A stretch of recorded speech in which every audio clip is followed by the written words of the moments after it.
Upshift, downshift, rev match. These are things that we do quite often on motorcycles. Rev match, rev.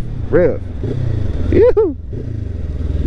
We ain't doing so good on that one. Came in a little too hot. Upshift, downshift, rev match. You would talk about the clutch, the throttle, and the shift pedal. Those things they work in tandem. And on this video I'm going to show you how to simultaneously do that so that you can upshift, downshift, and rev match your machine properly. All right, rev matching, I'm not going to talk about what it is, but it's essentially the act of matching your wheel speed, or matching your engine speed to your wheel speed, and upshift, revving upwards to downshift. How to upshift the motorcycle. I'm just going to go around this. Yep.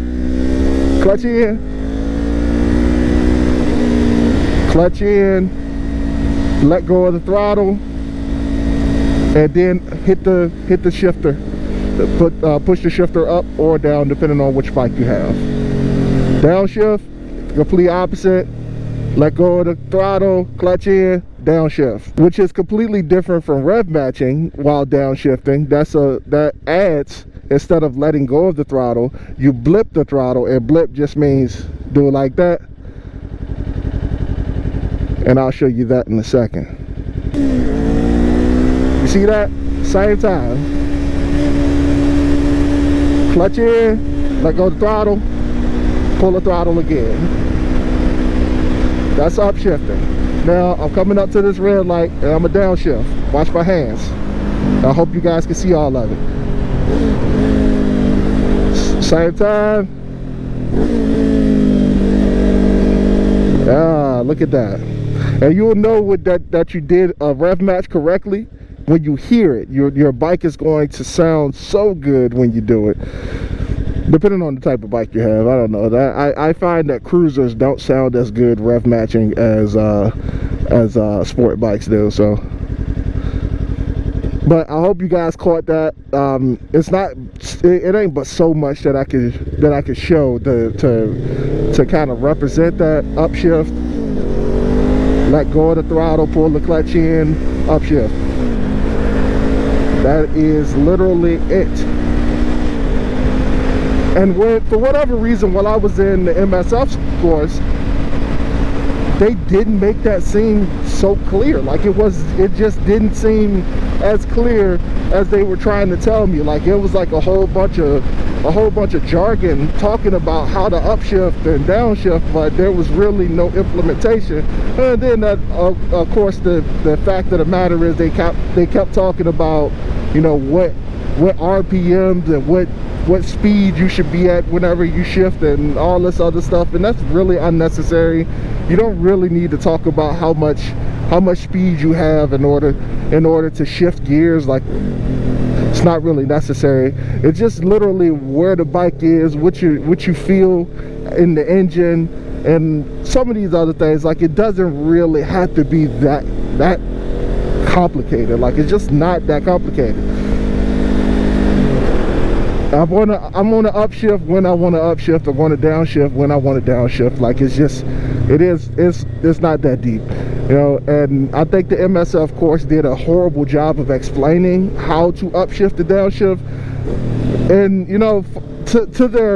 to their effects. Like, it's not really but so much that you can do. You're in a parking lot, you're going 5 miles per hour majority of the time. You don't really have much time to actually upshift, so it really doesn't serve you well at all. Like, if there was a road portion of the MSF course, I think that would be, I think that would make all the difference. But a lot of people come out of the MSF course not really knowing and understanding how to upshift and downshift the motorcycle, and that's just sad, because you spend 2 days in there and it literally takes like 30 seconds to really understand it. And put it in neutral, you're in first gear and you just literally blip your clutch up.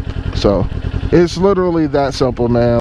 So upshift, while you're riding, say you have your clutch turned and you're driving, you're coming up to red line. If you're not familiar, red line is just meaning the end of the rev limit.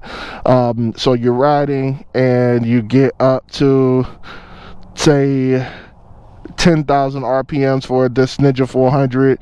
You let go of the throttle, pull your clutch in, and then you'll be kicking your pedal up to go into second gear, and then you would let go of the throttle and continue, or then you will let go of the clutch and continue to throttle on.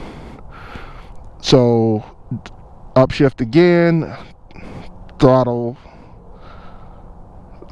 up, clutch, upshift. Okay, so when you are downshifting, it's the reverse. You're already on throttle, you're letting go of the throttle in general, pulling in the clutch, blipping this to downshift, and then you're coming to a slow stop.